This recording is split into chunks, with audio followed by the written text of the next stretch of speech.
Service and State College, Pennsylvania has issued a severe thunderstorm warning for York County in south central Pennsylvania until 8:45 a.m. Eastern Standard Time.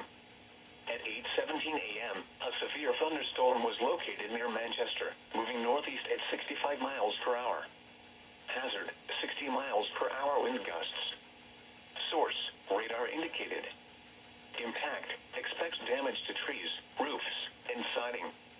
Locations impacted include York, Hanover, Michaelstown, Parkville, Red Lion, Spry, Dallastown, Shiloh, East York, Stony Brook, Wilshire, West York, Shrewsbury, Cutteress, Grantley, Tyler Run, Queensgate, Hallam, Emmetsville, Wrightsville, Spring Grove, and Stewartstown. This includes Interstate 83 from mile marker 0 to 23. For your protection, move to an interior room on the lowest floor of a building.